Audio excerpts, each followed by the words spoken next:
રાજકોટ જિલ્લાના Dhoraji session court દ્વારા દુષ્કર્મના આરોપીને 20 વર્ષની સજા કરતો હુકમ કર્યો। ધોરાજીના ઉમરકોટ ગામના રહેવાસી સમીર કાસમ અમીરોણિયા નામના આરોપીને દુષ્કર્મના કેસમાં 20 વર્ષની સજા અને દંડ ફટકારતી સેશન કોર્ટ। ફરિયાદીની ફરિયાદમાં ભોગ બનનાર દીકરી 4 મહિના પહેલા ઘરેથી નીકળી ગયેલ, ત્યારબાદ સમીર તેમજ તેમના કાકા પરત સોંપી ગયેલ, ત્યારબાદ ભોગ બનનાર ફરીથી ઘરેથી ₹75,000 જેવી રકમ લઈ ઘરેથી ભાગી સમીર સાથે એસટી બસ મારફત અલગ અલગ જગ્યાએ ફરેલ અને ફરી ગામમાં આવી વાડીએ રોકાઈ તે આરોપીએ શરીર સંબંધ બાંધેલ। અગાઉ પણ અનેકવાર શરીર સંબંધ બાંધેલ હોવાનું ભોગ બનનાર દીકરીનું કથન।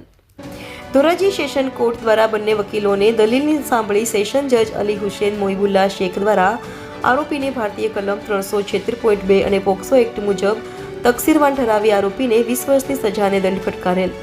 રિપોર્ટર જગમાલ સુવા, ઇન્ડિયા 24 ન્યૂઝ, ધોરાજી। હું Kartikeya Manojbhai Parekh, additional public prosecutor, sessions court Dhoraji. आज रोज धोराजीना मेहरबान एडिशनल डिस्ट्रिक्ट एंड सेशन्स जज श्री अली हुसैन मोहिबुल्ला शेख साहेबे आरोपी समीर कासम अमीरोणिया ने दुष्कर्मना कामे 20 वर्षनी सजा फटकारेल छे। आरोपीनी उंमर 18 वर्ष। फरियादीनी फरियाद एवी हती के भोग बननार सगीर वयना हता, 16 वर्षना, त्यारे आरोपी तेणीने भगाड़ी गयेला અને ભોગ બનનાર પોતાના ઘરેથી ₹75,000 રોકડા અને પોતાના આધાર કાર્ડ અને જન્મ તારીખના દાખલા સાથે ભાગેલા હતા।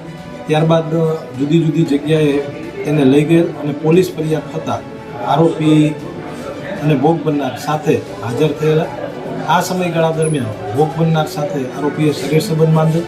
અગાઉ પણ ભોગ બનનારની ઘરની અગાસીમાં આરોપીએ શરીર સંબંધ બાંધેલ।